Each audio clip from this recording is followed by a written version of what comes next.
Buenas noches, estimados amigos. Siendo ya las 7:35 de la noche, entonces damos inicio a estas charlitas. Entonces, antes de empezar, hagamos la oración del estudio de Santo Tomás de Aquino. En el nombre del Padre, del Hijo y del Espíritu Santo. Amén.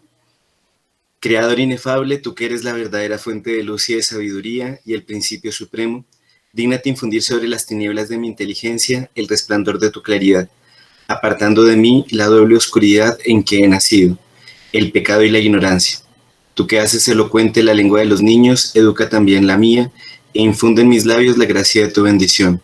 Dame agudeza para entender, capacidad para asimilar, método y facilidad para aprender, ingenio para interpretar y gracia copiosa para hablar. Dame acierto al empezar, dirección al progresar y perfección al acabar. Tú que eres verdadero Dios y hombre, que vives y reinas por los siglos de los siglos. Amén. Dios te salve María, llena eres de gracia, el Señor es contigo. Bendita tú eres entre todas las mujeres y bendito es el fruto de tu vientre, Jesús. Santa María, Madre de Dios, ruega por nosotros pecadores, ahora y en la hora de nuestra muerte. Amén. Espíritu Santo, ilumínanos y santifícanos. María, trono de la sabiduría, ruega por nosotros. Santo Tomás de Aquino, ruega por nosotros. San Luis y Santa Cecilia Martán, rogad por nosotros. En el nombre del Padre, y del Hijo y del Espíritu Santo. Amén. Bueno, estimados amigos, feliz fiesta de Pentecostés. Hoy es el día en que la iglesia celebra ¿qué cosa? ¿Alguno sabe qué es lo que se celebra con Pentecostés? La venida del Espíritu Santo sobre la Santísima Virgen y los apóstoles. Exacto, la venida del Espíritu Santo sobre Nuestra Señora y los apóstoles. ¿Quién es el Espíritu Santo? La tercera persona de la Santísima Trinidad. Muy bien. Excelente, la tercera persona de la Santísima Trinidad. ¿Y es Dios? Sí, señor. Sí, es Dios. Señor. Exacto, es Dios, al igual que el Padre y el Hijo. Ahora otra pregunta un poco más difícil. ¿Cuántos son los dones del Espíritu Santo? 7. ¿Y cuáles son? ¿Cuáles son? Sabiduría, entendimiento, ciencia, consejo, piedad, temor de Dios.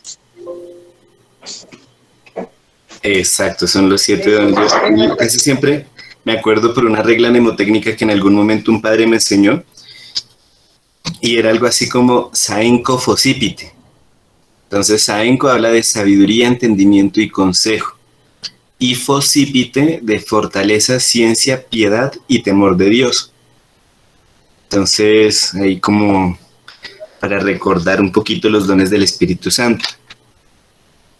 Bueno, entonces a nosotros nos corresponde hoy ver, ¿alguno recuerda qué fue lo último que vimos? Los de los mandamientos de la iglesia, el primero, vimos el primero. Hoy Exacto. inocente. Entonces vimos los mandamientos de la Santa Madre Iglesia. Entonces íbamos en el primer mandamiento. Entonces ahora nos toca ver el segundo mandamiento. ¿Alguien recuerda cuál es el segundo mandamiento? Confesar los pecados mortales, al menos una vez al año, y en peligro de muerte. Exacto. ¿Cómo es lo último que dijo Alejandro? En peligro de muerte, y si se ha de comulgar. Exacto. Entonces ahí ya dijo prácticamente las circunstancias, ¿sí? Entonces, bueno, este mandamiento aquí nos habla acerca de la extensión, el tiempo y la gravedad de este mandato que hace la Iglesia. Entonces, este segundo mandamiento de la Santa Madre Iglesia nos manda a confesarnos una vez al año, ¿sí? Hablando de la extensión. Nos habla también de que debemos confesarnos cuando estemos en peligro de muerte y confesarnos cada vez que debiendo comulgar no estemos en gracia.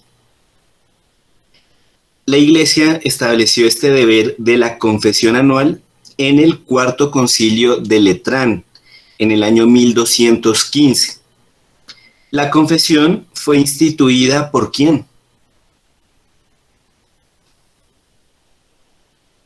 Por Jesucristo. Por nuestro Señor Jesucristo. Fue instituida. ¿Y alguien recuerda la cita bíblica?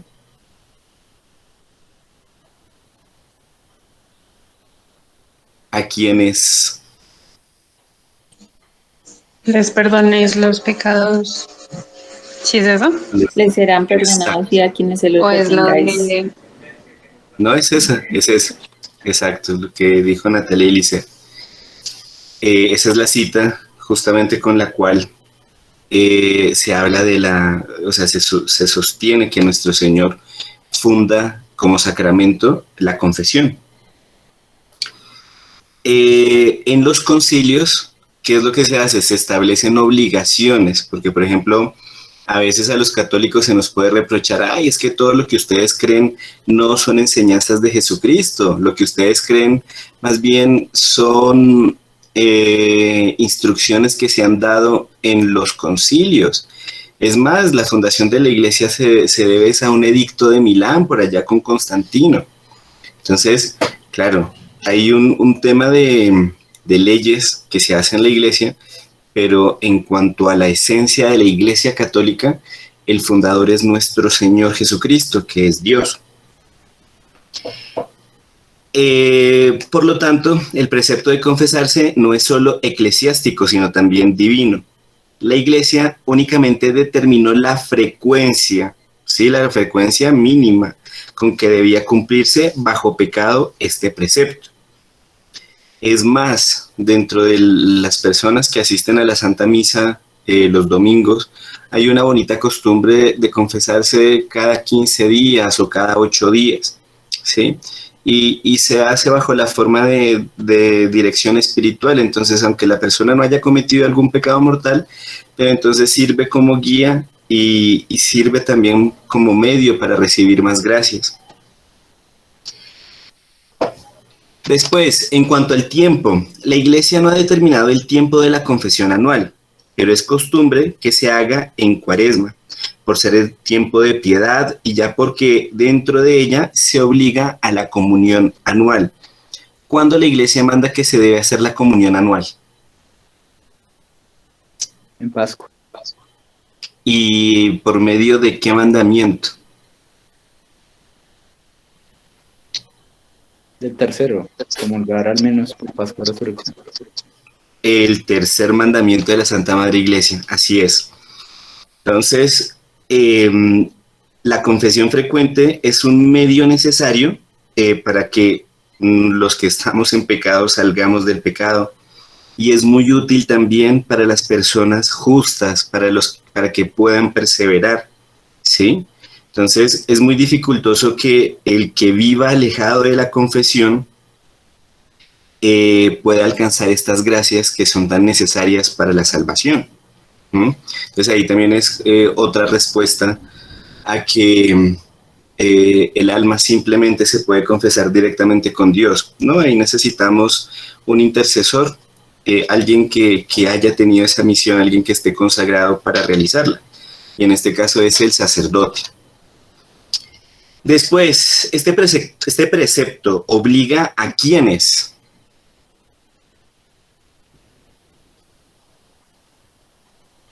A todos los católicos. ¿Y por qué no a todo el mundo?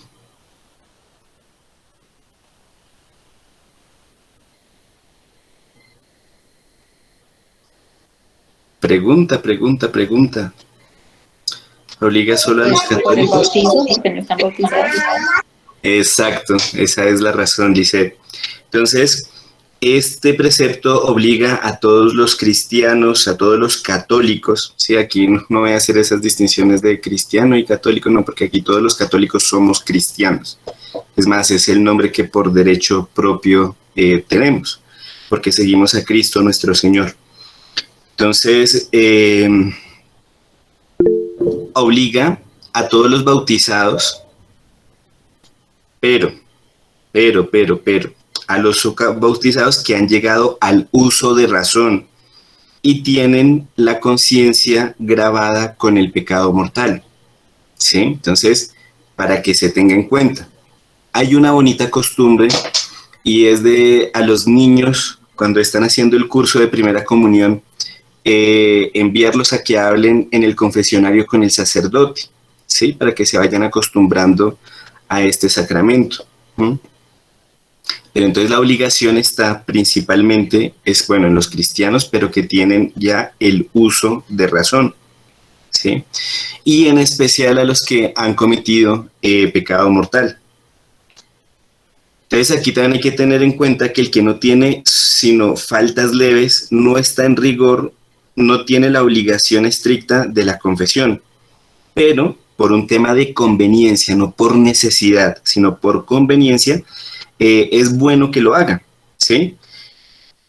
Justamente para no desedificar al prójimo y para no recibir la comunión anual sin confesarse.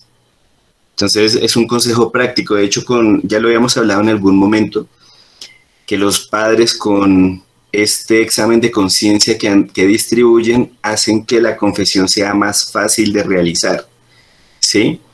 Porque la persona directamente dice la especie del pecado que cometió, las veces que se cometió, y la confesión se hace más práctica y más ágil, ¿sí? Porque a veces hay personas que van al confesionario a contar historias. Entonces hay que tener en cuenta que por caridad y sobre todo los domingos conviene que las personas se confiesen de forma ágil, porque hay muchas otras personas que requieren la confesión. Es más, hoy en la Santa Misa, como hubo muchas personas que terminaron la confesión y se confesaron después de que la misa ya había acabado, el padre dio permiso de que se diera la comunión fuera de la Santa Misa. Entonces el padre que estaba celebrando la Santa Misa volvió y dio la comunión a las personas justamente porque hoy es una fecha muy especial, pudieran recibir la Sagrada Comunión, ¿sí?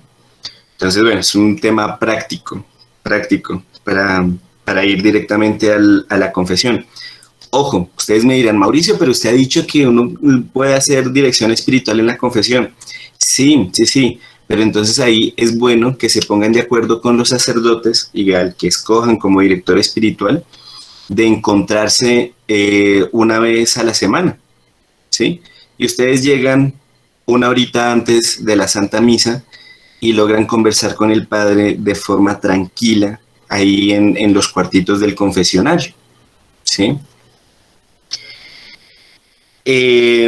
Bien, y finalmente quien no pueda confesarse en caso de muerte debe motivarse y debe llegar a un acto de contrición perfecta, que es propio y es el propósito de la confesión. Pero entonces eso lo estudiamos o lo estudiaremos en su momento cuando hablemos de la confesión y cuando hagamos la distinción de la contrición y la atrición. Es más, aquí para hacer como una especie de abrebocas, ¿alguien se acuerda cuál es la diferencia entre la contrición y la atrición?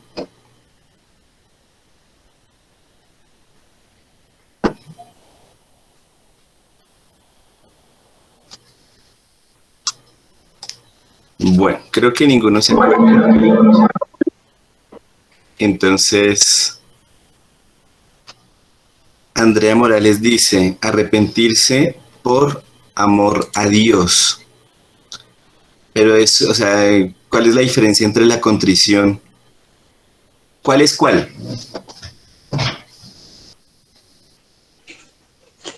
Creo que, es que no estoy segura, pero creo que la atrición es como por miedo, ¿no? Y la contrición sí es como por amor. Exacto, esa es la diferencia fundamental. La primera, bueno, si ahí Andrea Morales lo explica. Entonces, dice, en la primera es la contrición, cuando uno se arrepiente por amor a Dios. ¿Mm? Entonces, ¿yo por qué siento dolor por mis pecados? Pues como dice, ¿se acuerdan cómo dice el acto de contrición? Me pesa por haber ofendido a un Dios tan bueno y tan grande como vos. Antes querría haber muerto que haberos ofendido.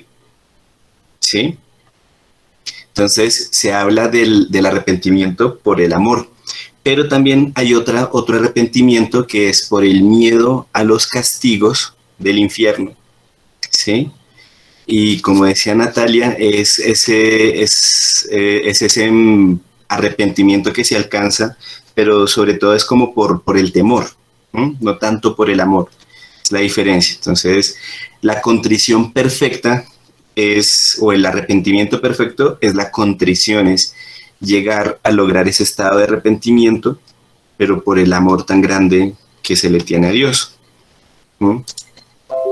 Bueno, entonces ahora pasamos al tercer mandamiento, que nos habla de comulgar por Pascua de Resurrección, como ya nos había dicho Alejandro. Entonces, debemos advertir la edad, el tiempo y el lugar en que debe cumplirse, ¿sí? Entonces, la edad, tiempo y lugar. Entonces, la obligación de comulgar empieza desde que el niño tiene uso de razón, generalmente a los 7 años. Entonces, ya es un tema como educacional y pedagógico que se cree que los niños empiezan a tener uso de razón cerca de los 7 años, ¿sí? Pero entonces, dentro de nuestras costumbres católicas está el curso de primera comunión. Entonces, tiene la obligación de comulgar el que haga el curso de primera comunión y ya haya realizado su primera comunión, ¿sí? Y San Pío X recomendaba que los niños recibieran la comunión a temprana edad. Hubo un tiempo en que la iglesia tenía una costumbre, eso era una costumbre como galicana también, y era cerca del siglo XIX, y era que las personas no se acercaban o no frecuentaban mucho el sacramento de la comunión, ¿sí? Y un vestigio de eso, o un argumento para sustentar eso, lo encontramos en el libro Introducción a la vida devota. ¿Alguien recuerda quién escribió ese libro?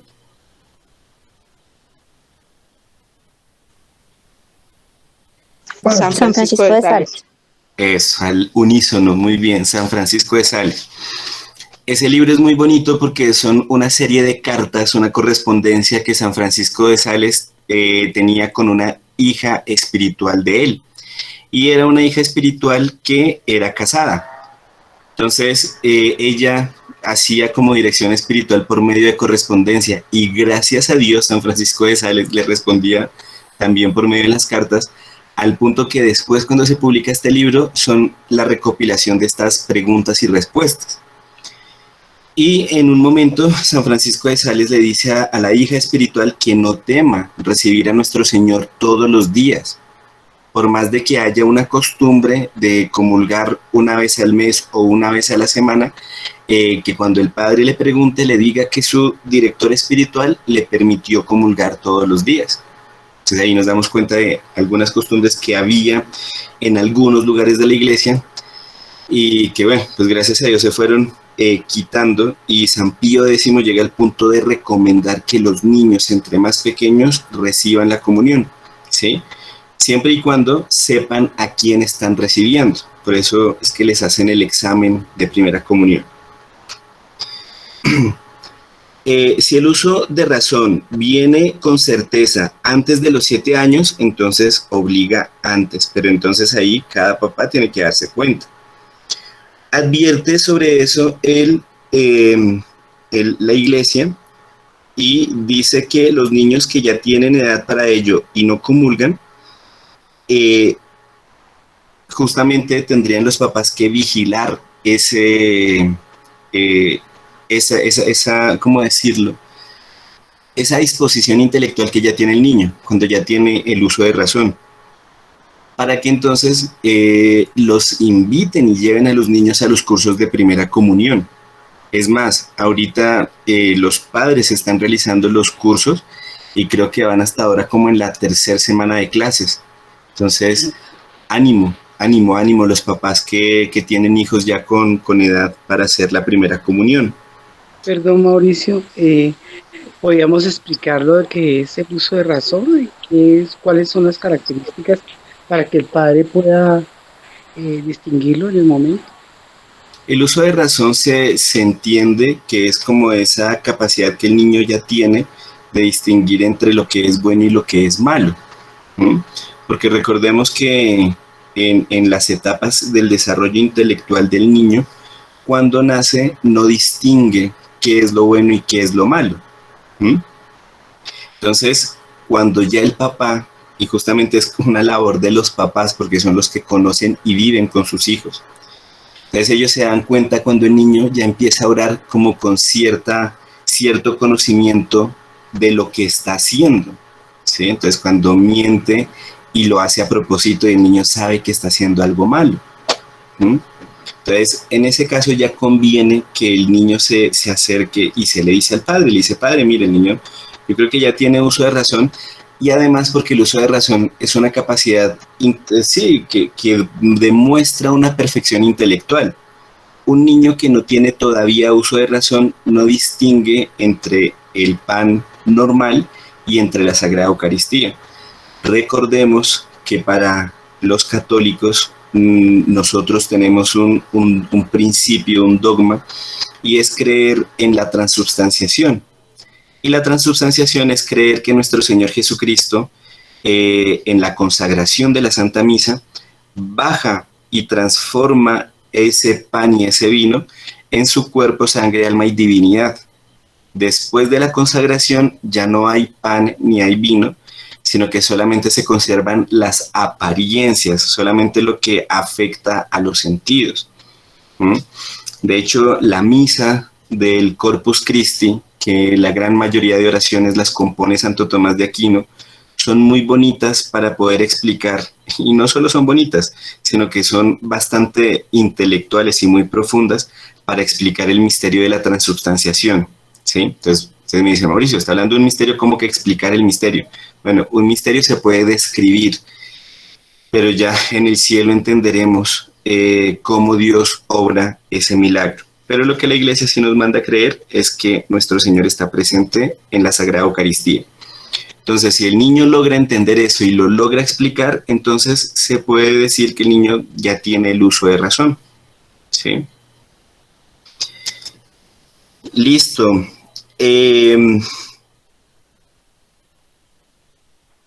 Finalmente, la comunión anual debe hacerse durante el tiempo pascual. ¿Sí? Que entre nosotros, por especial concesión de Roma, se extiende desde el domingo de Septuagésima hasta, bueno, hoy, ¿sí? Hoy fiesta de Pentecostés, es más, hoy cambia la antífona de la Virgen. ¿Se acuerdan qué oración estábamos rezando al mediodía? Ahí a las 6 de la tarde. El Regina. El Regina Cheli, exacto, que es la oración de tiempo pascual. Ya en la noche de hoy, los sacerdotes cuando rezan completas van a cantar es el Salve Regina, ¿sí? Entonces, los preceptos de confesión y comunión anual obligan, bajo pecado mortal, pasado el tiempo de cumplirlos, siguen urgiendo y no se cumplen con una confesión o una comunión sacrílegas, las que pueden frustrar el fin de la santificación que la Iglesia se propone. ¿Sí? Entonces, como ya se va a acabar el tiempo, pero estoy en pecado mortal y no me alcancé a confesar, voy y comulgo. No. Entonces, eso hay que tenerlo en cuenta. Si hay, también en las casas hay que tener como esa delicadeza o alguna estrategia para invitar a los adolescentes y a los niños a confesarse seguido, ¿sí? Porque el mundo les ofrece muchas cosas, y más por este tema de la virtualidad, a veces los niños pueden ocultar y los adolescentes pueden ocultar cosas que de pronto a los adultos no le cuentan y sí de pronto a sus hermanitos, a sus otros familiares o amigos. Entonces conviene que los motiven a confesarse, ¿sí? A confesarse. Y enseñarles pues esa tranquilidad de que en la confesión están hablando con Dios nuestro Señor y que Dios fue tan bueno, tan absolutamente bondadoso, que Él permitió que por medio de un sacramento Él pudiera perdonar los pecados, ¿sí? Entonces, que no tengan miedo a la confesión, que se acerquen con las debidas disposiciones, con el arrepentimiento de haber ofendido a Dios y con el propósito de no seguir cometiendo las cosas de las que se confiesa. ¿Sí? Entonces así van ayudando al niño a crear una delicadeza de conciencia, que a veces es tan difícil. Y bueno, aquí todos somos adultos y muchos de los que estamos acá no nacimos en la tradición, algunos ni siquiera eran practicantes católicos en su juventud.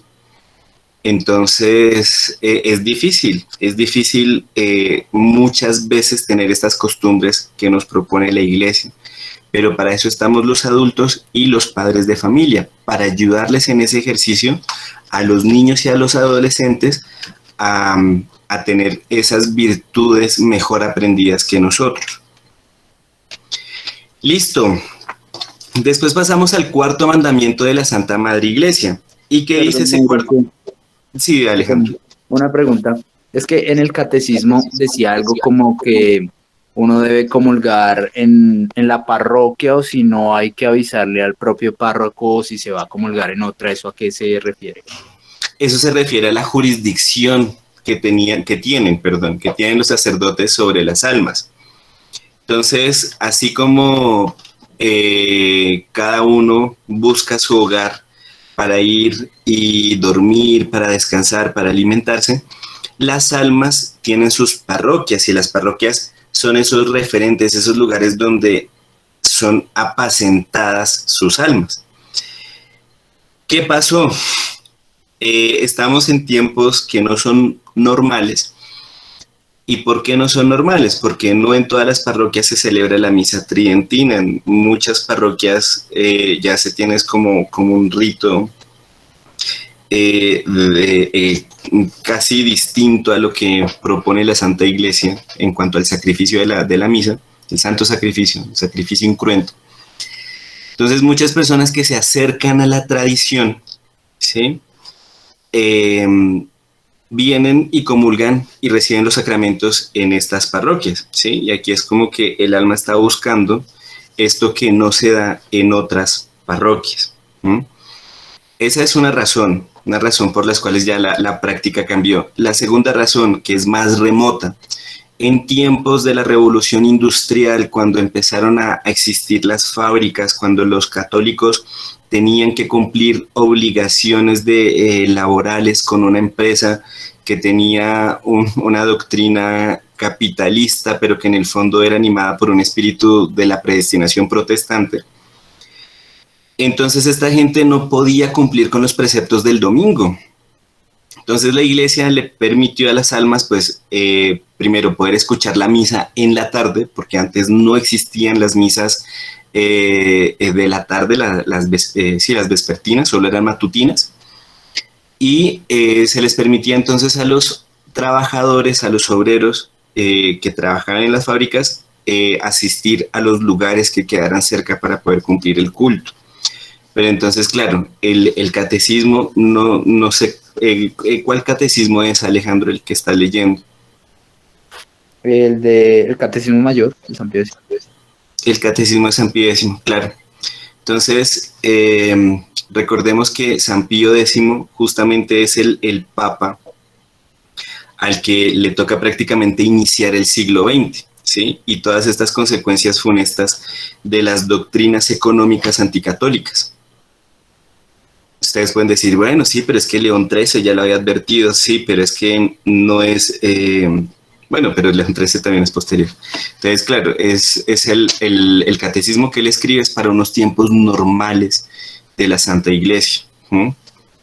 Pero hoy en día ya no... De hecho, ustedes, no sé si alguno, antes de ir a las capillas de misa tridentina, antes la gente, por ejemplo, iba a la parroquia del barrio o iba a otra parroquia, y los sacerdotes pues ya no hacían tanto hincapié en esa solicitud que hace el catecismo, porque ya es una costumbre que cambió.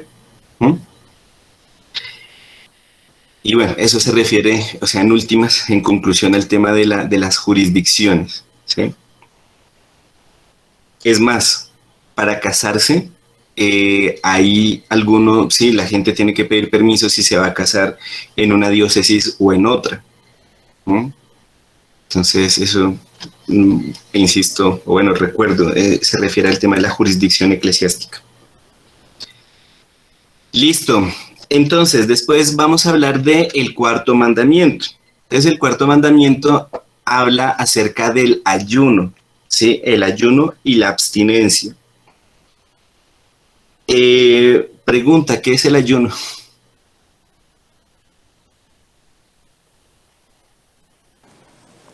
El ayuno es como disminuir la cantidad de ingesta, la ingesta de comida durante el día.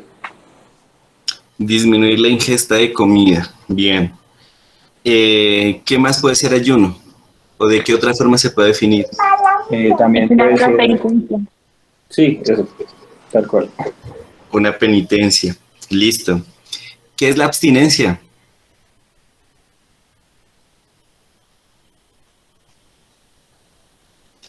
Aquí Andrea Morales dice que el ayuno es cohibirse de gustos. ¿Alguien iba a decir algo? Perdón, que creo que interrumpí.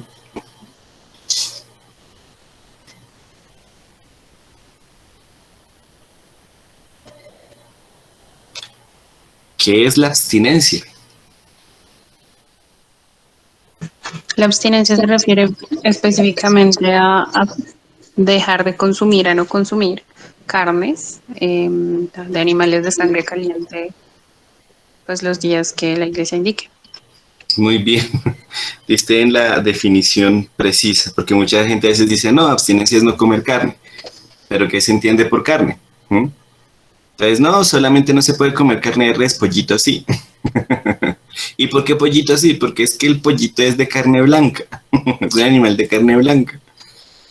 Pero, por ejemplo, esas gallinas finas que tienen la carne y el hueso negro, que son supremamente difíciles de conseguir, entonces se podrían o no consumir. Entonces, bueno, definamos el ayuno como, según lo que dice la iglesia, hablando del ayuno eclesiástico, que es el que manda, ¿sí? Porque no es no comer nada durante el día, porque hay gente que de pronto, por algún error en la concepción de en la noción del ayuno, creen que es no comer nada durante el día, y no es eso, porque eso estarían atentando contra su salud. Ay, pero ¿cómo si había santos que lo hacían? Bueno, justamente porque le pedían permiso al director espiritual y no todos los santos ayunaban de esa forma, ¿sí? Entonces, ojo, ahí hay que tener en cuenta que se le debe preguntar al sacerdote acerca de los permisos que hay para hacer esos ayunos que son rigurosos. Pero en este momento definamos que el ayuno es hacer una sola comida al día, ¿sí? Una sola comida fuerte al día. Aunque también permite comer en la noche y en la mañana algo muy frugal. Entonces, ustedes pueden decir, bueno, pero ¿qué es lo frugal, Mauricio? Porque para mí frugal, yo tengo un amigo que él dice que una hamburguesa en combo es algo frugal. Entonces, ¿qué es lo frugal? Lo frugal es algo que le permita al cuerpo quitar el hambre, ¿sí? Pero sin exceder una cantidad que es la de tomarse como un café con leche y 2 o 3 panes, ¿sí? Bueno, aquí de don David Benavides está diciendo, ayuno eclesiástico es solo tener una comida fuerte al día y entre comidas no comer nada, exacto. Pero entonces, ojo, no es solo entre comidas, porque alguien puede decir, bueno, si es solo una comida fuerte al día y no comer entre comidas, ¿qué quiere decir entre comidas? Que en la mañana el desayuno puedo comer los huevos revueltos con chocolatico y me como un pancito de 1,000 pesos y después me tomo un juguito de naranja. Entonces, vamos a ver. Y después la abstinencia. La abstinencia es abstenernos de comer la carne, y es la carne de animales de sangre caliente. Eso también incluye el caldo, la sustancia de la carne, ¿sí? Ay, Mauricio, pero es que yo consumo un caldito que tiene caldo Maggi. Eso es caldo de carne y también como ricostilla. Bueno, en la época en que se escribieron los catecismos, el ricostilla ni el caldo Maggi existían. Entonces se entendía que el caldo de carne era la sustancia que se extraía de cuando se hierve la carne, ¿sí? Los calditos, esos calditos que sirven para cuando uno está enfermo. ¿Mm?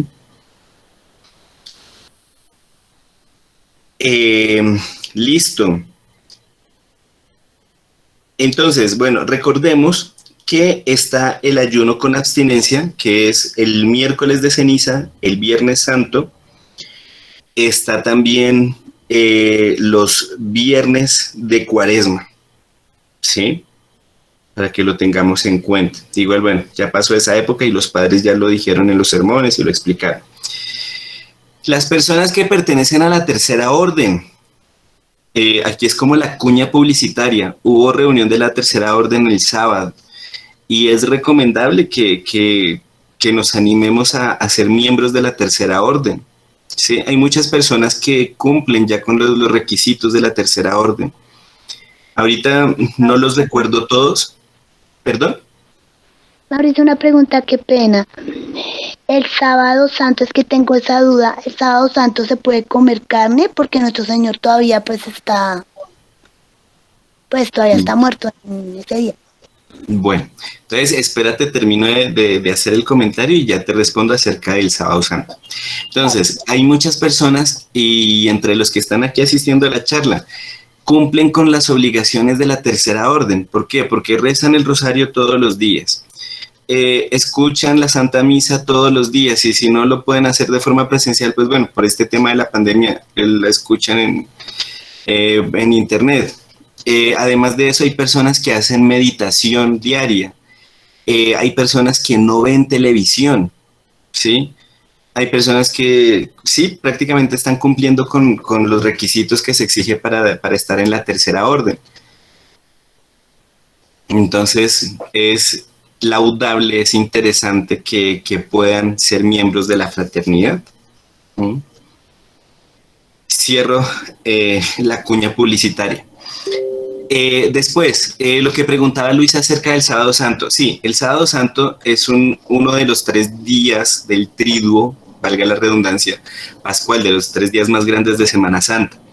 Pero entonces el sábado santo no se hace la abstinencia, ¿sí? Entonces, por ejemplo, en las comunidades religiosas, en la mañana se desayuna de una forma suave. A la hora del almuerzo se come un almuerzo normal, pero sin carne, lo tratan de comer así como frugal, un almuerzo frugal. ¿Por qué? Porque en la noche del sábado se tiene la costumbre de hacer una cena de Pascua. Entonces esas cenas de Pascua son muy agradables al gusto, porque tienen carnes, tienen cosas saladas, tienen cosas dulces, tienen diferentes tipos de bebidas y eso se consume el mismo sábado, ¿sí? O sea, después de la vigilia. Entonces, el sábado santo no está la obligación. Entonces, recordemos que es el viernes santo, solamente es el viernes santo. Y los viernes de cuaresma. Bueno, yo hablé de la tercera orden y podrían decir, bueno, pero ¿qué es la tercera orden? ¿Alguien sabe qué es la tercera orden? No la tercera edad, la tercera orden. No, señor.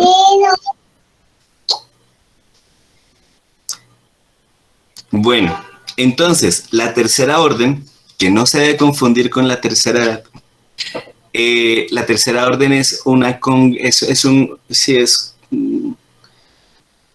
comunidad religiosa que se dirige a los seglares, a nosotros que somos fieles. Y la tercera orden, el nombre completo es la Tercera Orden de San Pío X, porque es una tercera orden que dirigen y guían los padres de la Fraternidad Sacerdotal San Pío X. A la tercera orden pueden entrar cualquier persona de cualquier edad, ¿sí? Puede entrar tanto una persona de 18 años como puede entrar una persona de 80 años o de 100, ¿sí? Entonces cualquier persona puede entrar a tercera orden, pero ojo, o sea, si entran es para cumplir con los compromisos, ¿m? Porque tampoco van a hacer la imprudencia de asistir a la tercera orden y no cumplir con los preceptos porque, ay, es que me cansé, ay, es que me peleé con los padres, ay, es que los fieles me miran feo. No, ahí es un compromiso moral de seguir siendo miembro por medio de las prácticas y la asistencia a las reuniones de la tercera orden. ¿Mm? Andrea Morales dice, no se asiste a la misa del nuevo orden a tercera orden. Sí, es una de las prohibiciones. Pero entonces no es una prohibición así porque sí, justamente es porque hay detrás una formación, ¿sí? Porque también hay un vicio en algunas personas y es de cortar la cabeza a alguien que no entiende acerca del problema litúrgico, y no solo litúrgico, sino eclesiástico que se está viviendo hoy en día, y entonces ya se entra en conflicto con la otra persona que no entiende. Entonces no, se supone que antes de hacer muchas prácticas se tiene que comprender el porqué de estas cosas, y por eso les insisto, este catecismo es como esto no es un catecismo, esto es una charla, y es una charla que habla sobre temas de catecismo, pero entonces les recomiendo que si tienen alguna pregunta, si ustedes quieren ahondar más acerca de lo que es la tercera orden, si quieren saber más qué es un tema de dirección espiritual, recurran a nuestros sacerdotes, el padre Conte, el padre Bernardo, el padre Juliano y el padre Pablo, ¿sí? Bueno, para los que estamos acá en Colombia, ¿sí? Porque no sé si hay gente en México, pues allá pues también tienen a los padres que los asisten allá, o en Argentina, que hay una gran cantidad de parroquias y de capillas tradicionalistas de la fraternidad. ¿Mm? Entonces, sí, pero entonces ahí, bueno, si quieren algún día hacemos una charla sobre la tercera orden, pero creería que conviene, si están interesados en ello, que hablen con los padres, ¿m? Con los padres. Es bueno porque eso lo lleva a un nivel de perfección espiritual que no se consigue estando solo. ¿M? Listo. Después, el ayuno y la abstinencia. A ver, volvamos a la presentación. Entonces, el ayuno y la abstinencia obligan bajo pecado mortal, ¿sí? Aunque admiten una parvedad de materia. ¿Alguien sabe qué es parvedad de materia?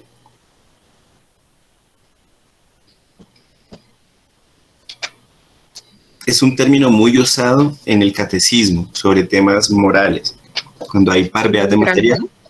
¿Perdón? ¿Como la gravedad? Parvedad es lo contrario a gravedad. Sí, entonces cuando se habla de la gravedad de la materia, entonces aquí se habla de la parvedad, o sea, admite que haya una cierta disminución en la materia. ¿Mm? Entonces, aquí es un tema muy técnico el que les voy a decir, ¿Mm? Pero entonces en palabras más sencillas, el ayuno habla de comer una comida fuerte al día. ¿Mm?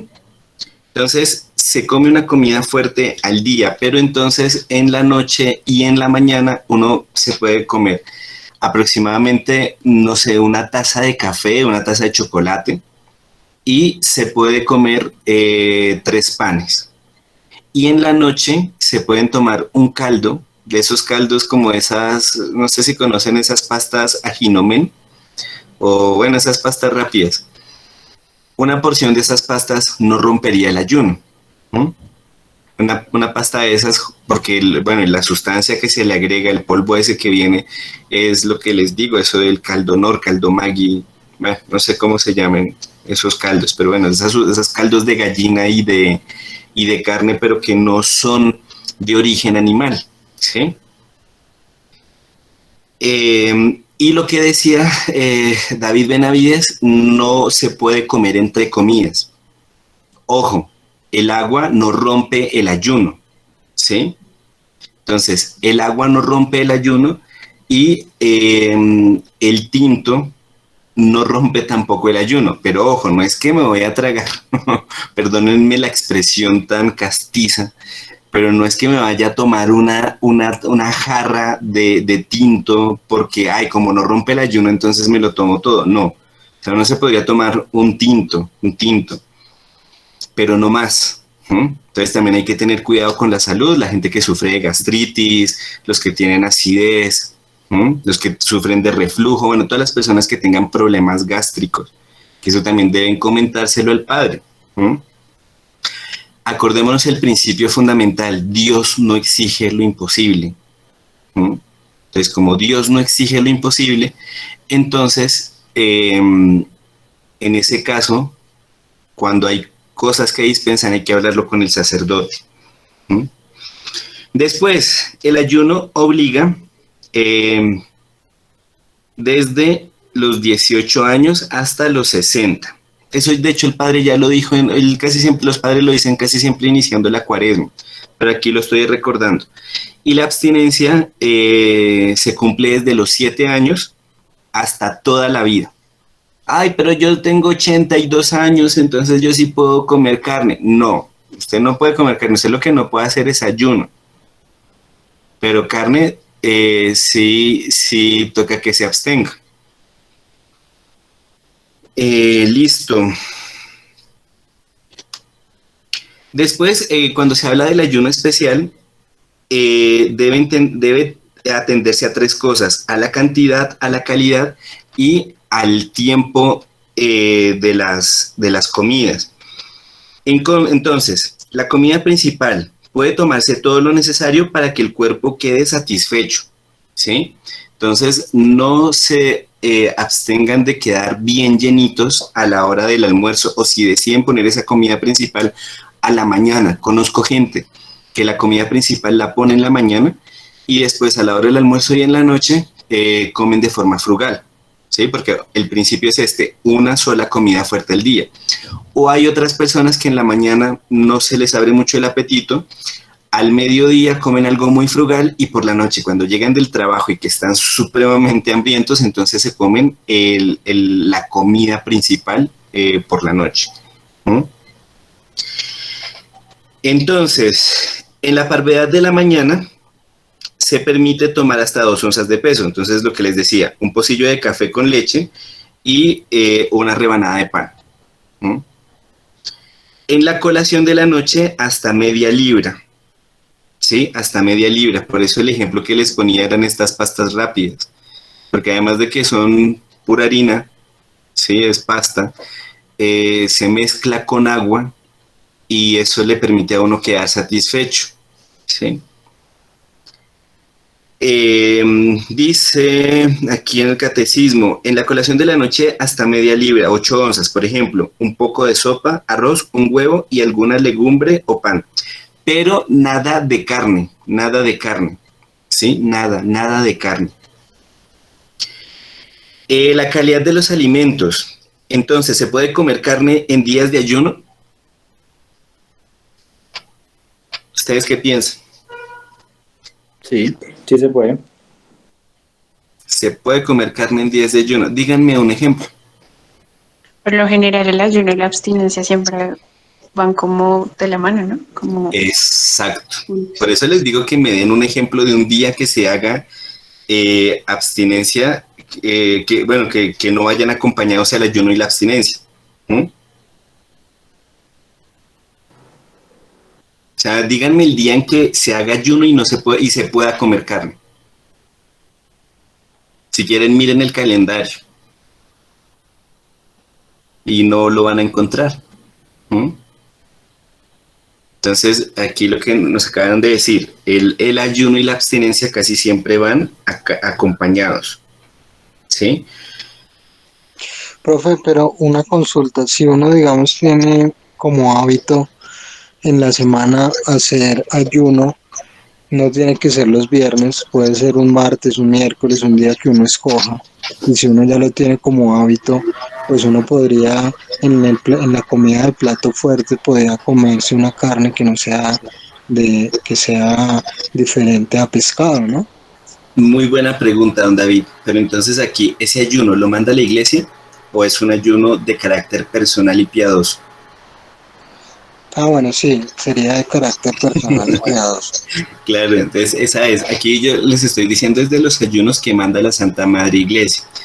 Lo que dice David es cierto, es muy, muy cierto. Cuando hay un ayuno que se practica por piedad, y por ejemplo, yo qué sé, ustedes hablan con su director espiritual y dicen, Padre, yo la verdad quiero reparar o quiero conseguir tal gracia, entonces quiero hacer ayuno los miércoles, ¿puedo hacerlo? Entonces el Padre le hará una serie de preguntas o le dirá que sí directamente, bueno, no sé cómo será la dirección espiritual. Pero entonces en esos casos, sí, ahí se podría comer la carne, ¿sí?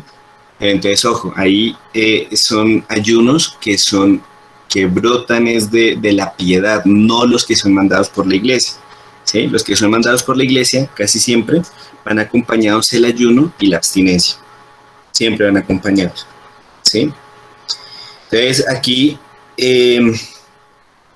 la razón cuál es, que justamente en el tema de la mortificación es ayudar al cuerpo a bajar de pronto esos ímpetus que tiene, ¿sí? Y llevarlo a un estado de apaciguamiento, ¿sí? Y ese estado de apaciguamiento se logra por medio de evitar la ingesta de alimentos sustanciosos, ¿sí?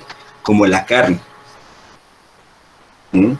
Entonces, bueno, hay una doctrina interesante sobre el tema de la carne y los condimentos, que eso lo habla Santo Tomás de Aquino también. ¿Mm? Entonces, se pueden consumir los derivados de los lácteos, entonces la leche, bueno, el queso, los yogures, huevos. ¿Mm? Mauro, te tengo una pregunta. Digamos que el ayuno debe ir necesariamente con oraciones, ¿verdad? Porque si no se hace oración, el ayuno pues tiene el mismo valor, pero no sé muy bien eso. Mari, aquí yo estoy contándoles lo que manda la Santa Madre Iglesia, ¿sí? Entonces la Santa Madre Iglesia ha establecido unos tiempos para hacer los ayunos. Entonces esos tiempos casi siempre son Cuaresma y Semana Santa. El espíritu que anima Cuaresma y Semana Santa, ¿cuál es? Pues es el de penitencia, el de perdón por los pecados. Hay una serie de oraciones, hay una serie de prácticas piadosas que acompañan la Semana Santa y la Cuaresma, ¿sí? Entonces, lo ideal sí es que uno se una con el espíritu de la liturgia en esos momentos. ¿Mm? Entonces, efectivamente, cuando se hace ayuno, la persona pues lo hace es porque quiere hacer ciertos actos de piedad que no se hacen habitualmente. ¿Mm? Entonces, sí, porque de hecho suena raro que alguien haga ayuno y no haga oración. Pues la verdad suena raro, ¿sí? Pero también hay que entender que hay diferentes tipos de oración. Está la oración mental, la oración vocal, y que también los actos del día se pueden ofrecer como un sacrificio, como oración a Dios. ¿Mm? Entonces, esa pregunta es bastante amplia y ya depende es como de la subjetividad. Ahí sí no es una cosa muy concreta, María.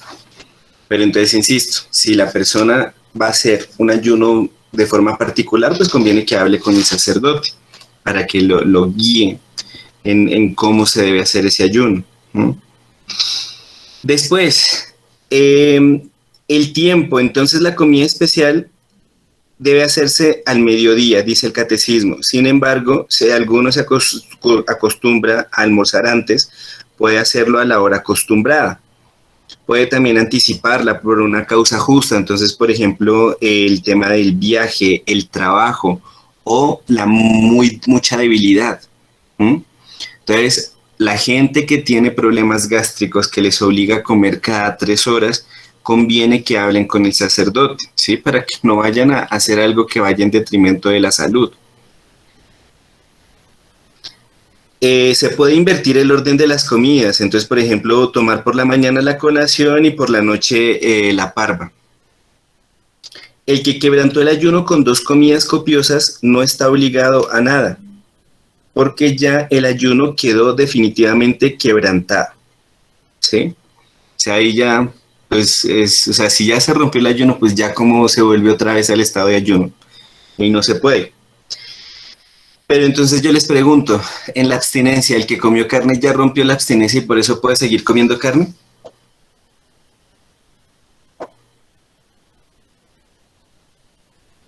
No, señor, ¿Por qué?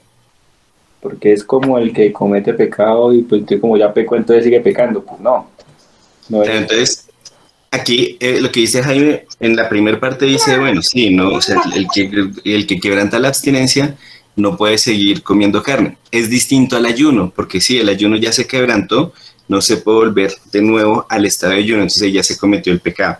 Pero bueno, cada uno juzgará en la confesión, ¿sí? Si lo hizo con plena advertencia y con pleno consentimiento, ¿no?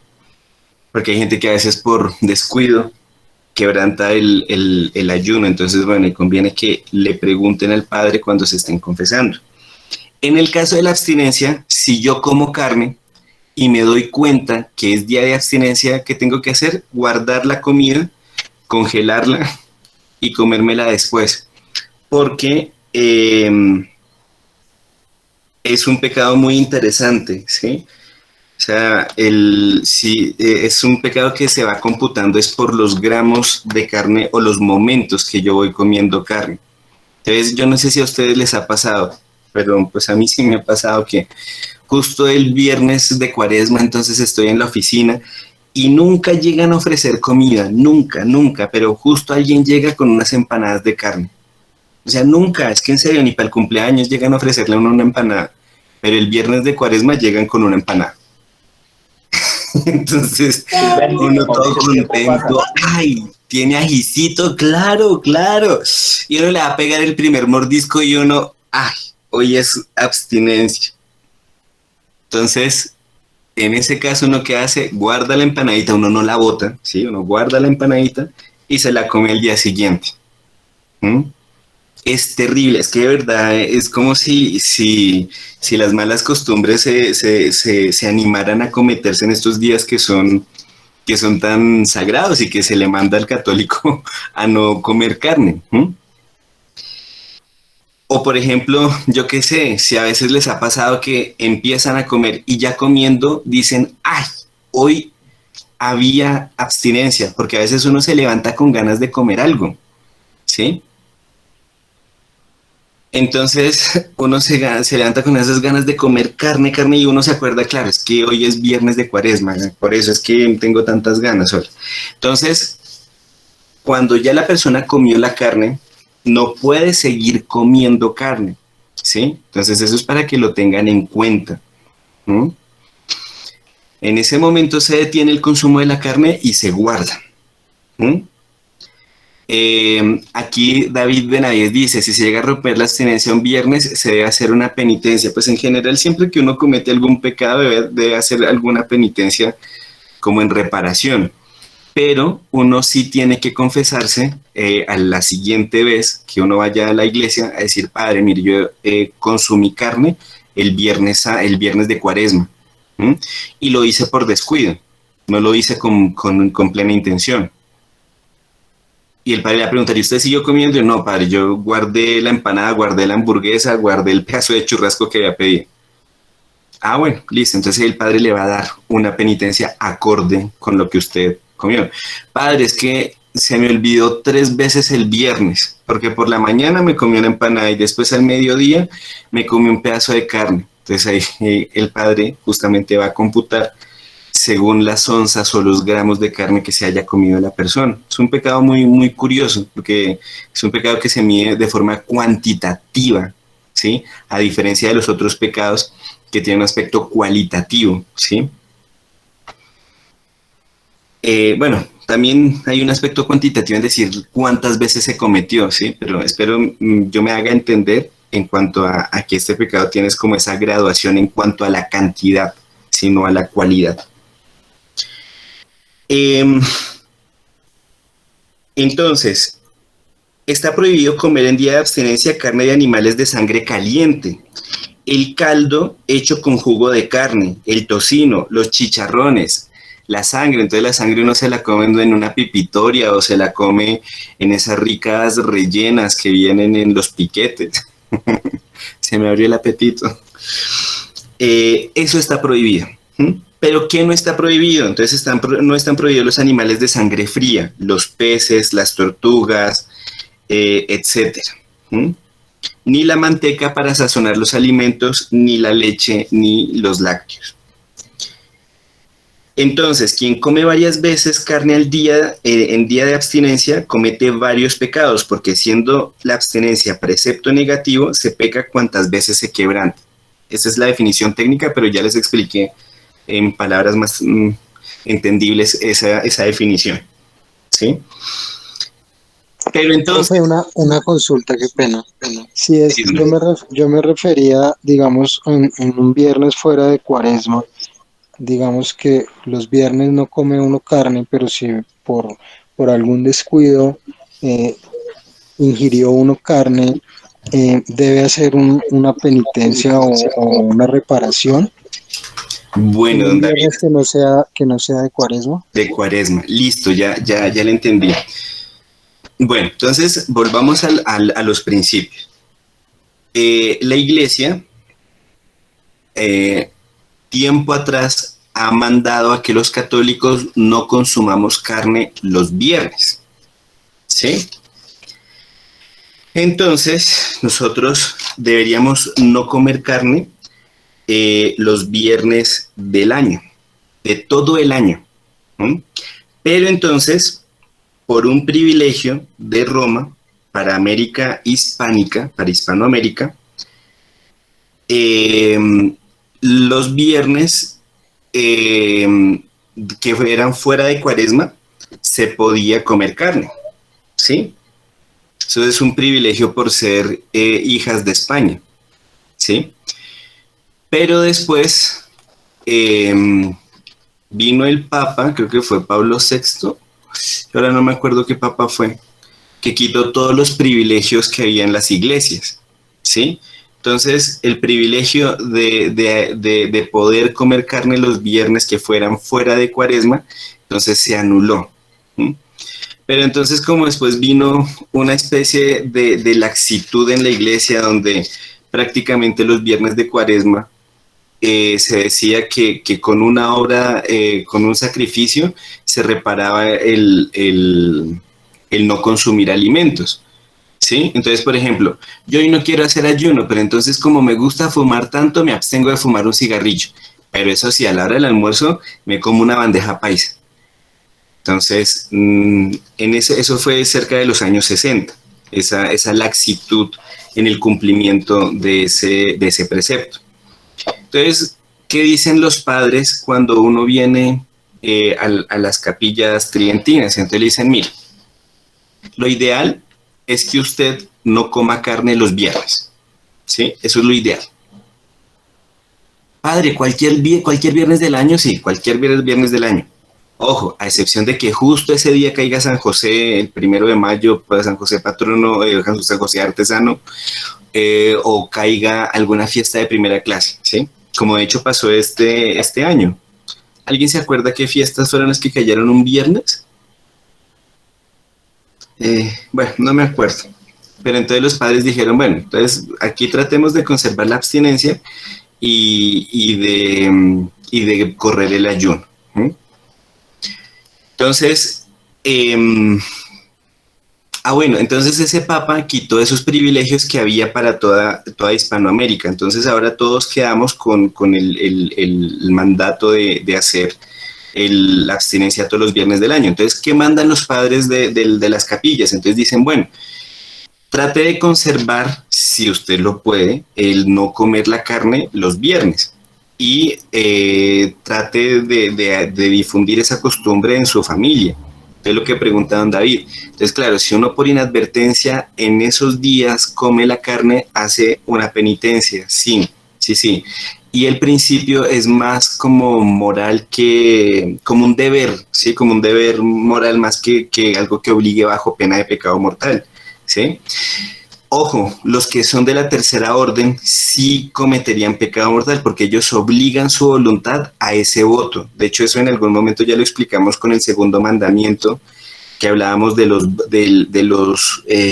votos y los juramentos, ¿sí? Entonces, los votos y las promesas, perdón, los votos y las promesas. Entonces, las personas que pertenecen a la tercera orden sí estarían cometiendo el pecado. Y, por ejemplo, los seminaristas, los sacerdotes, sí se obligan también a evitar comer carne los viernes bajo pena de pecado mortal, ¿no? Entonces, por ejemplo, en los seminarios, los viernes no se consume carne, ningún viernes del año, ¿no? Y el ayuno, por ejemplo, cuando hacen el ayuno, en la mañana lo que consumen el desayuno de pie. Sí, se toman la taza de café y ponen solamente pan. Y los seminaristas, bueno, y los padres consumen el café, unas tajaditas de pan y se van. Bueno, hacen su oración y se van. O sea, es un desayuno que dura 3 minutos. Y en la noche les sirven como un caldito de esas pastas rápidas y como una especie de tortica de papa. ¿Sí? No sé si conocen las tortas de papa, que cogen la papa, la pican en cuadritos, como que la hierven y hacen como una especie, la mezclan con huevo y con cebolla, ¿sí? Entonces se comen como una porción como del tamaño de un brownie pequeño, ¿no? Entonces, bueno, es interesante. Pero bueno, esto que les digo, lo de que hay los viernes y toda esta historia que hubo con creo que fue Pablo VI, sí, estoy casi seguro que fue él, que quitó pues todos sus privilegios, entonces ahí que, pues sí, es bueno, eso son costumbres bonitas. Yo conozco varias familias ahí en la capilla que practican esto de que los viernes no se consume carne, ¿sí? Y es bueno acostumbrarnos. Además, es interesante cómo la Iglesia ha propuesto un montón de cosas en lo largo de su existencia y hoy en día la ciencia moderna le da la razón. Hemos hablado varias cosas, ahorita no recuerdo, pero una que sí me acuerdo en específico y es con este tema, es que hoy en día se habla del ayuno intermitente o de la autofagia. Y uno dice, esos nombres tan rimbombantes y tan extraños, ¿a qué hacen referencia? Bueno, la autofagia y el ayuno intermitente hace referencia a hacer ayuno, ¿sí? Hacer un ayuno, creo que es como una vez a la semana, ¿sí? O como evitar comer durante 16 horas. Y eso con el fin de que el cuerpo vaya consumiendo los excesos de nutrientes que uno puede tener. Entonces, eso lo practica la gente. Bueno, lo he escuchado que lo practica la gente para adelgazar, otras personas lo practican para mantenerse más sanos, ¿sí? En cuanto a temas de ¿cómo se llama? De distracciones, ¿no? Entonces, me llama mucho la atención, muchísimo la atención, que hoy en día hay hasta médicos que recomiendan este tema del ayuno intermitente. Entonces, ahí uno se puede dar cuenta cómo la Iglesia es tan sabia que en esas cosas que repercuten en lo moral también tienen un efecto en lo físico. El tema de consumir carne. En lo médico hay gente que, por ejemplo, si come carne todos los días es propensa a la artritis, a dolores artríticos o a dolores de la gota, en el caso de los varones. ¿Mm? Y la Iglesia dice, bueno, los viernes no se consuma carne. ¿Sí? Y tampoco es que la Iglesia esté mandando a comerse un pescado carísimo, a comerse una cazuela de mariscos que cueste de 50,000 pesos. No, uno puede comerse un huevito. Huevitos con pan, con arroz, o bueno, no sé, ahí los que saben cocinar rico saben qué hacer con esos ingredientes. Listo, creo que me extendí en la respuesta, pero creo que era necesario. Espero no haber confundido antes que haber aclarado. Don David, ¿quedó como bien respuesta a la pregunta o bueno, el comentario? Sí, profe, sí, es que yo tenía, bueno, digamos que eso yo se lo había comentado a los padres, que a veces uno, digamos, no por respeto humano, sino que a veces sí estaba uno de visita en alguna parte y le daban a uno de pronto algo de carne y de pronto pues uno por no quedar mal o por no hacer sentir mal a otra persona, pues uno recibía también de pronto como mortificación y se comía la carne y después uno de pronto hacía alguna penitencia. Entonces alguna vez le pregunté a los padres, entonces me dijeron, sí, cuando pase de pronto eso que por inadvertencia usted se coma carne en un viernes, repárelo con alguna penitencia.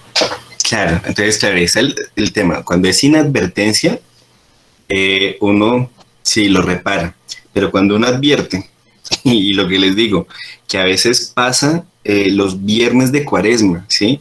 Hay gente que a uno no lo invitan ni a tomar un tinto, pero justo el viernes de Cuaresma lo invitan a uno a un asadero. Entonces, ahí sí a uno le toca decir, no puedo comer, ¿sí? Y sí, conozco casos de sacerdotes que a veces los han invitado así a almorzar algún viernes y les tienen la super comida y sí, con carne. Entonces a veces los padres, bueno, en general los padres dicen no puedo. Bueno, eso ya va a discreción del prior, del padre que esté mandando. ¿Mm? Pero entonces la regla es que los viernes de Cuaresma, no. Viernes de Cuaresma, ahí sí es un pecadísimo mortal. Los otros viernes, bueno, existe el tema de las dispensas. Pero entonces, justamente aquí está este título, causas que excusan y ventajas que da.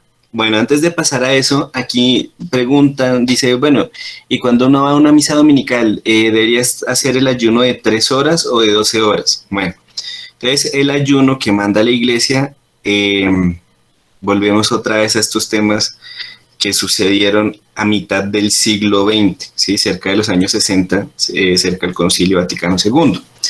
Entonces, se acostumbraba a que se tenía que hacer 3 horas de ayuno antes del concilio. 3 horas de ayuno antes de comulgar. Pero después el Papa, creo que también fue Pablo VI, dijo, no, vamos a restringirlo solamente a 1 hora de ayuno. ¿Mm?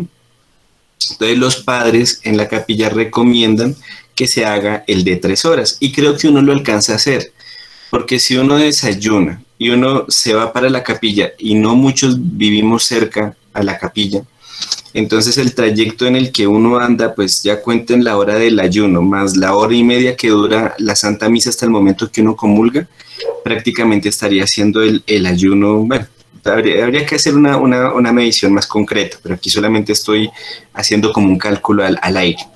¿Mm? El tema de las 12 horas de ayuno, eso sí, ya eso se quitó, pero hay gente que por piedad sí lo cumple. Entonces, por ejemplo, gente que acostumbra a ir a la Santa Misa por las mañanas, ¿sí? Entonces la gente que va a la Santa Misa por las mañanas, pues su última comida la hacen a las 8 o 9 de la noche y al otro día, cuando van a comulgar, cerca de las 8 o las 9 de la mañana, pues entonces ahí ya cumplen con ese ayuno de las 12 horas. Pero eso es un tema de piedad que no es mandado por la iglesia, ¿sí? Lo que sí recomiendan los padres es el de 3 horas y lo que está mandado por la iglesia es el de 1 hora. ¿Listo? Bien. Después, bueno, las causas que excusan. Entonces, excusan del ayuno la imposibilidad, el trabajo y la dispensa. Entonces, están excusados por imposibilidad los enfermos, las personas convalecientes. Entonces, por ejemplo, alguien lo operan hace poco de algo, es un convaleciente, entonces esa persona conviene que siga comiendo de forma normal porque si no su salud vendría en detrimento. Las personas que también son débiles, ¿sí? Gente que pues tiene un sistema inmunológico bajo o las personas ya por ejemplo como los viejitos, ¿sí? O no sé, personas que tengan alguna enfermedad que les provoque debilidad, por ejemplo los anémicos. ¿Mm? Después, causas que excusan.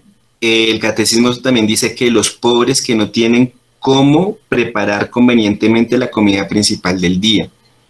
¿Mm? Después, las mujeres que están criando.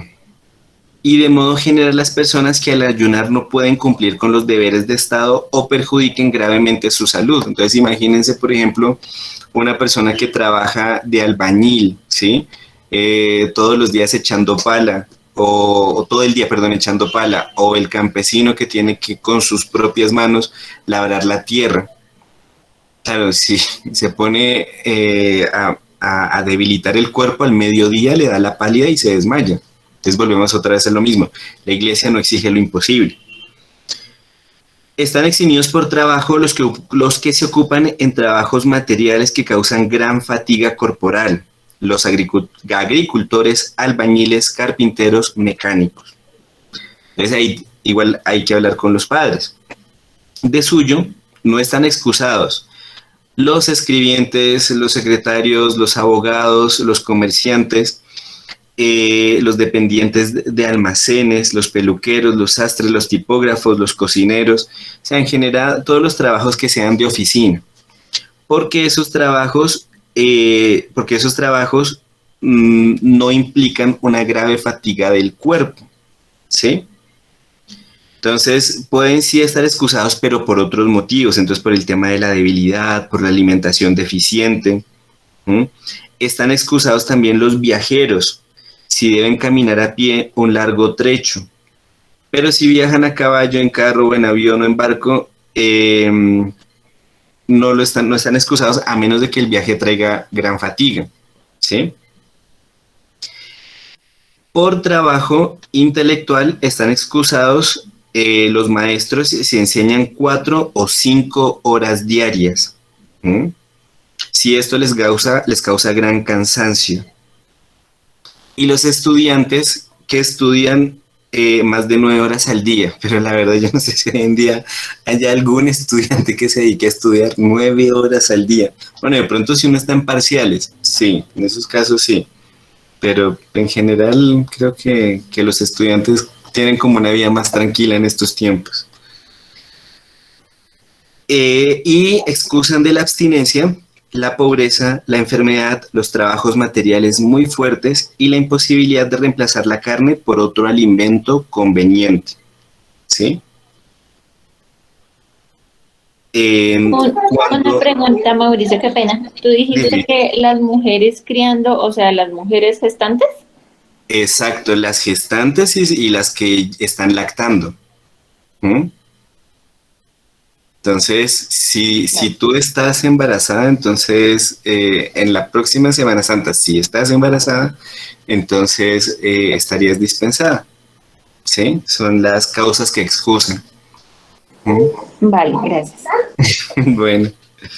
Entonces, cuando por inadvertencia se prepararon con carne los alimentos, el día de abstinencia deben cambiarse por otros si no hay un grave inconveniente. Y es justamente lo que hablábamos con don David. ¿Sí? Si ya no hay forma, pues se pueden tomar. ¿Quiénes dispensan del ayuno? Entonces, pueden dispensar del ayuno el papa, el obispo y el párroco. Pero hay una cosa muy interesante, que no se pueden dispensar a sí mismos, sino mediante justas causas. Bueno, y que las dispensas que nos dan tienen que ser de verdad también con justa causa, ¿sí? ¿Sí? Entonces, a los parroquianos, a las familias, nosotros tenemos que comentarles eso a los padres. De modo especial debe acudirse a la dispensa cuando uno duda si está o no excusado por razón de trabajo, debilidad, pobreza u otras causas. ¿Sí? Y para finalizar este mandamiento, las ventajas. Bueno, pues las ventajas, primero es que expía nuestros pecados y borra la pena debida por ellos. Lo segundo, apacigua la cólera de Dios y nos alcanza la misericordia. ¿Ustedes se acuerdan de la historia de Nínive?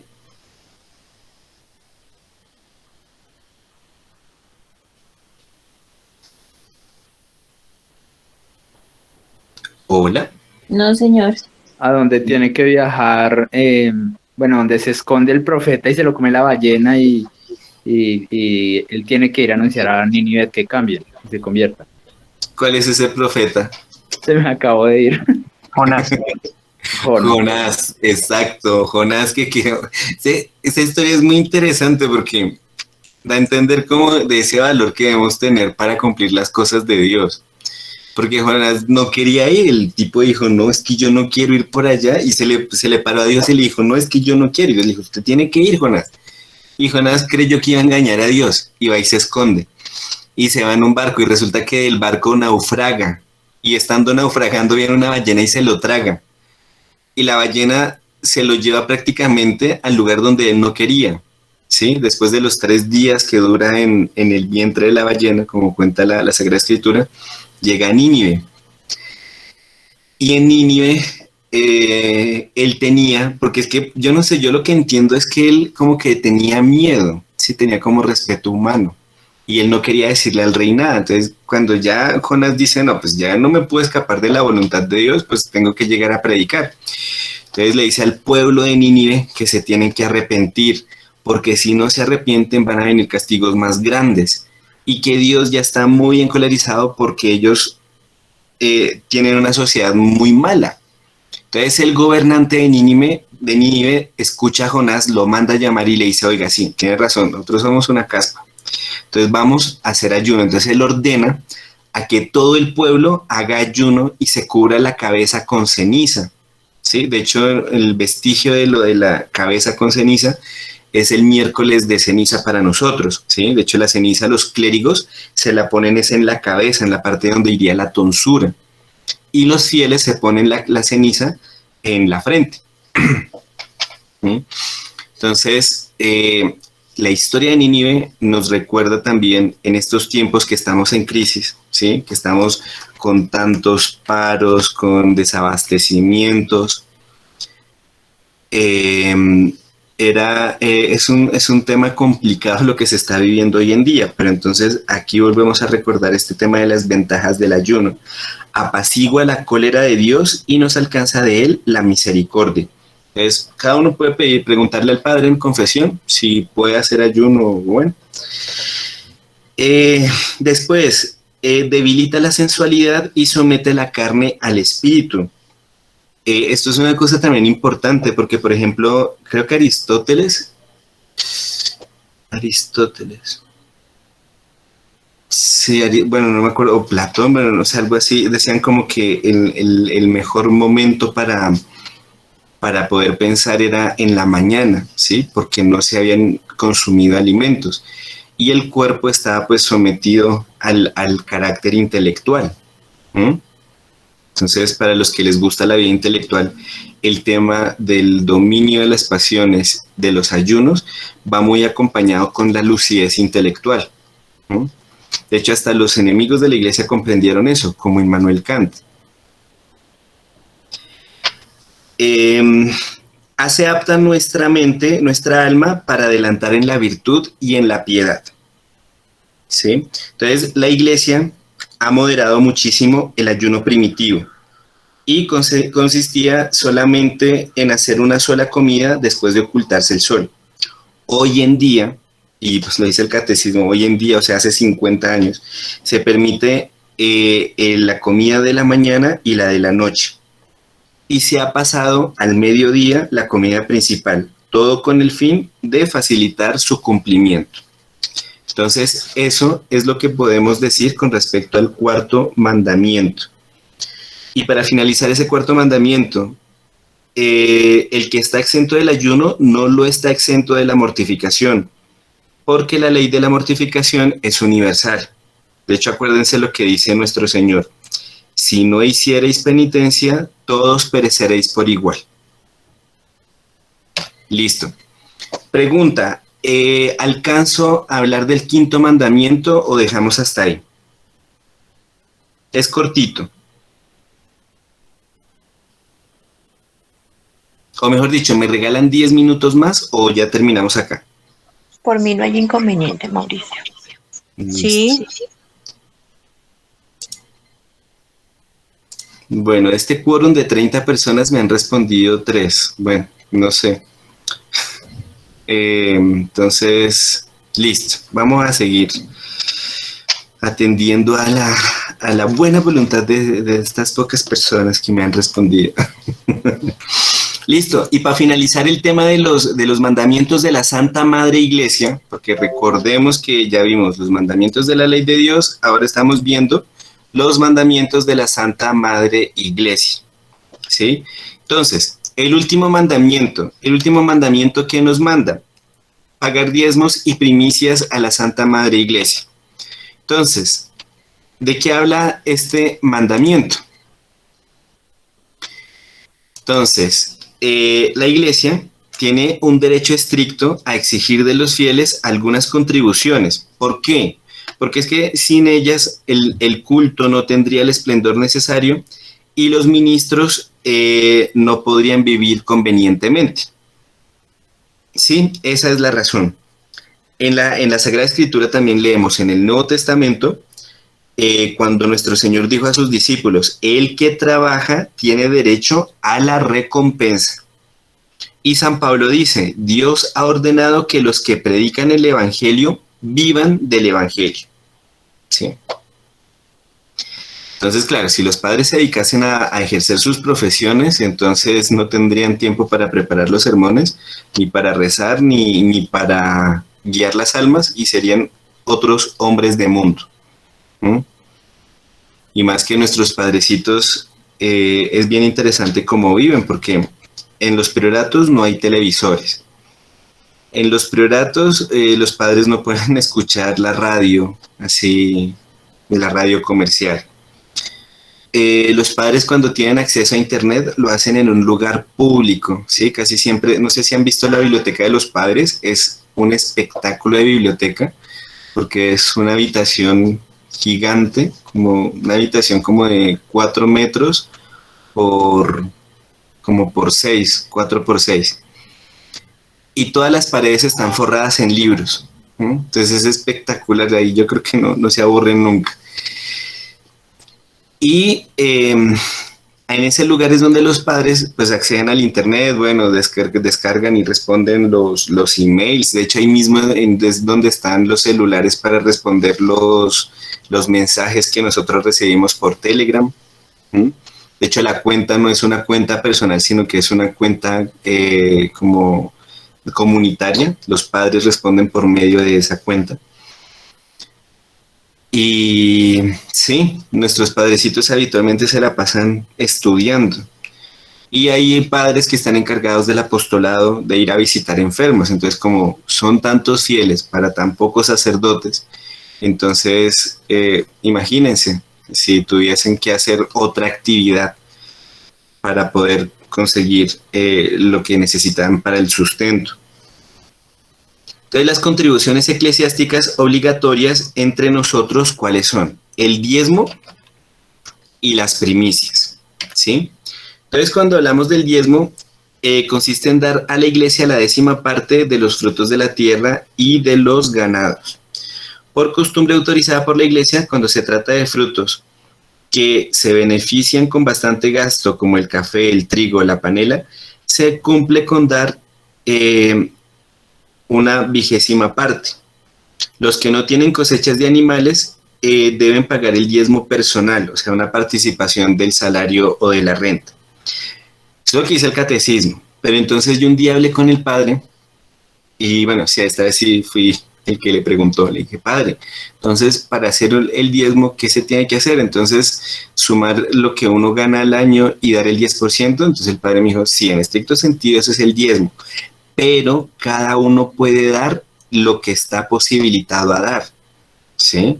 Entonces me pareció una respuesta muy interesante, muy acorde con nuestras necesidades. Entonces el padre me decía, sí, porque si se tienen que sostener otras cosas de la familia, entonces ahí el diezmo pues va a variar. Pero sí, el principio es este. Pero la realidad es que hay unas imposibilidades, o si usted tiene toda la posibilidad, pues bendito sea Dios. Entonces, cuando vayan a dar el diezmo, pregúntenle al padre, ¿sí?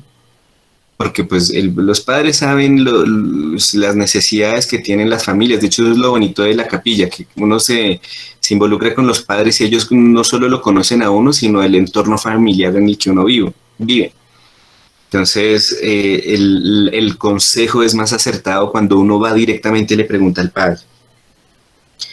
El diezmo, ¿a qué se destina? Pues a cubrir los gastos generales de la diócesis, como son la sustentación del prelado, los seminarios, el capítulo catedral y demás empleados de la curia y de la catedral. Entonces, en este caso, sería el distrito de Sudamérica, las obras pías que hay para el distrito de Sudamérica, como por ejemplo construir colegios, construir casas de retiros, y los seminarios. De hecho, yo no sé si ustedes alguna vez han dado algo para el seminario. De hecho, podríamos aprovechar que la otra semana va a haber esa colecta para el seminario y dar un poquito más, porque de verdad la formación de los seminarios en la fraternidad es muy buena. Es más, por los seminarios de la fraternidad es que existen muchos grupos católicos tradicionalistas, ¿sí? Listo. Después sigue la primicia. Entonces, la primicia se destina a la conveniente sustentación del párroco y los sacerdotes, ¿sí? Entonces, eso es la primicia. Y después está el sostenimiento de las parroquias. Entonces, claro, con este sostenimiento de las parroquias, ¿qué se hace? Pues se atiende a pagar los empleados de la iglesia, a pagar los servicios, el agua, la luz, el vino y las hostias para el santo sacrificio, las velas. Entonces, esto nos obligaría en conciencia y en justicia. De hecho, aquí hay una cosa cultural también interesante. Ustedes han escuchado hablar de cuáles son los benefactores más grandes, por ejemplo, yo que sé, en la fraternidad. ¿De qué país son? ¿O de qué países son?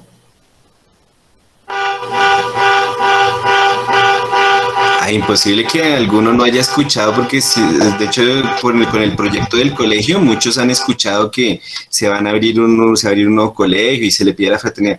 ¿Alguno sabe o ha escuchado cuáles son los benefactores que más ayudan a la fraternidad?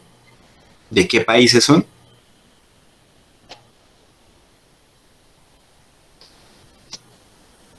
Bueno, aquí voy a preguntar a quemarropa. Bueno, voy a preguntar a quemarropa. Richie, ¿tú sabes? Viviana, o no sé.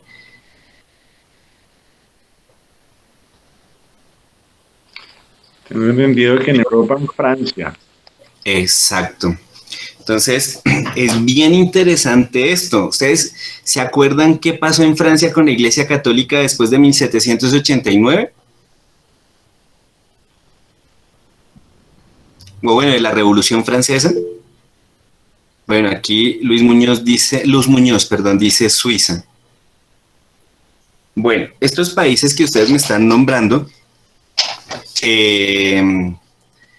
bueno, creo que todavía estoy en el lapso de los 10 minutos, ¿sí? Creo que les pedí plazo desde las 9, entonces voy 9 y 7. Estoy tratando de ser sucinto. Entonces, Francia, Suiza, Alemania son países que sufrieron, ya sea por la reforma protestante, que se volvieron protestantes estos países, o ya sea por el tema de la Revolución Francesa, que se volvieron países republicanos donde se apartaron de la iglesia. Entonces la iglesia ya no recibía ningún beneficio del Estado. La iglesia no tenía quien lo sostuviera, estos curas no tenían ni un peso para comer. Acordémonos de la historia del santo cura de Ars cuando era niño, y recibían en su casa a los padres que venían de incógnitos a celebrarles la Santa Misa. Y el santo cura de Ars quedó tan asombrado por el ejemplo de estos padres que no quisieron pertenecer a la iglesia republicana y siguieron ejerciendo su ministerio bajo la forma oculta, como era una especie de martirio.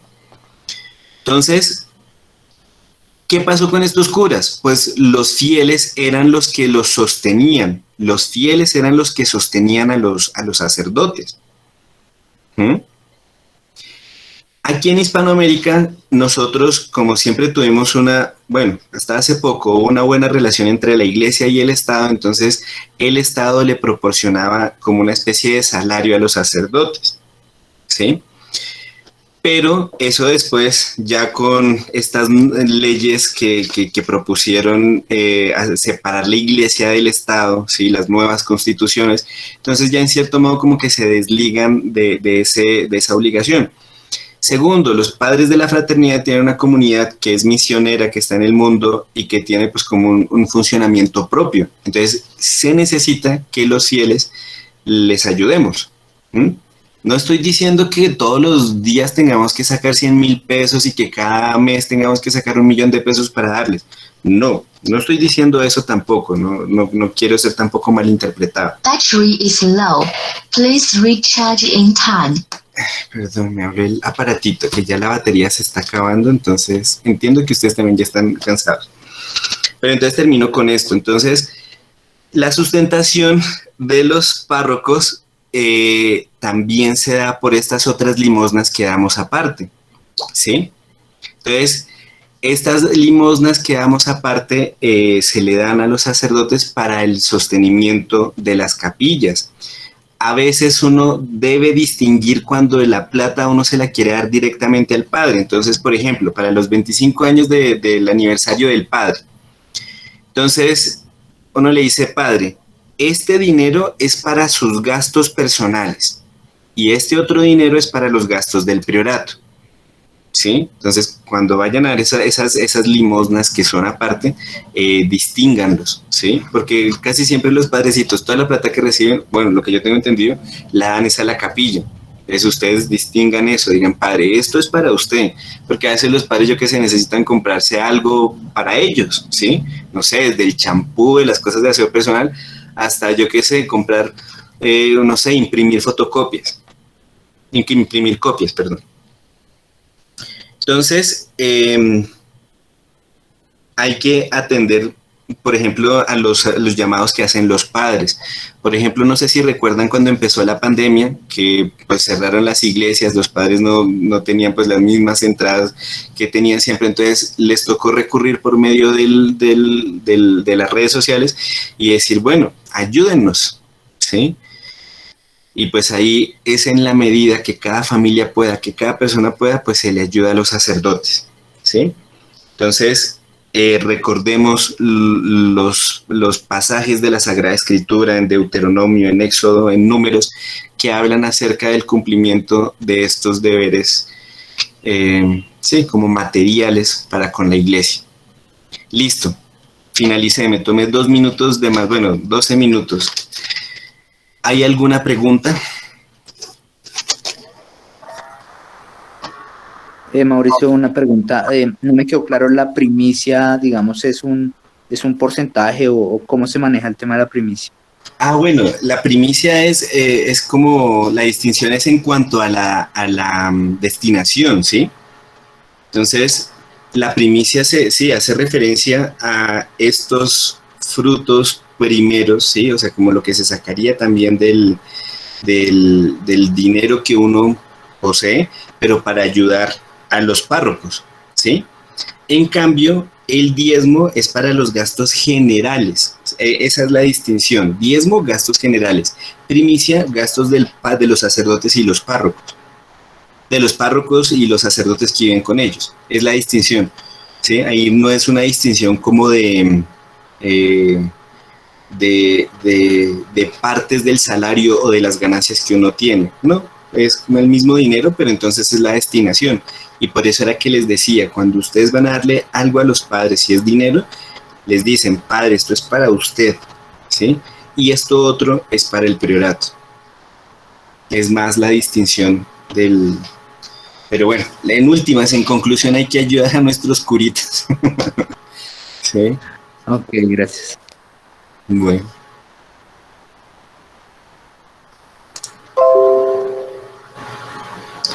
Bueno, entonces, ya que no hay más preguntas, entonces vamos a despedirnos con una oración. ¿Listo? Entonces, vamos a rezar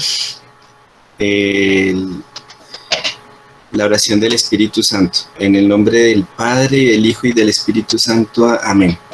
Veni Sancte Spiritus repleturum corda fidelium et tui amoris in eis ignem accende. Envía, Señor, tu Espíritu, y serán creadas todas las cosas. Oremos. Deus qui corda fidelium sancte spiritus illustratione docuisti, da nobis in eodem spiritu recta sapere, de ellos semper consolazione gaudere, per Christum Dominum nostrum. Amén. Dios te salve María, llena eres de gracia, el Señor es contigo, bendita tú eres entre todas las mujeres y bendito es el fruto de tu vientre Jesús. Santa María, Madre de Dios, ruega por nosotros pecadores, ahora y en la hora de nuestra muerte. Amén. Santos Cecilia y San Luis Martán, rogad por nosotros. En el nombre del Padre, y del Hijo, y del Espíritu Santo. Amén. Bueno, estimados amigos, muchísimas gracias. Que el buen Dios los bendiga. Me encomiendo a sus oraciones y recemos por 2 papás que están muy enfermos en la clínica. Entonces, recordemos de elevar nuestras oraciones por ellos. ¿Listo? Entonces, bueno, feliz noche. Que descanse.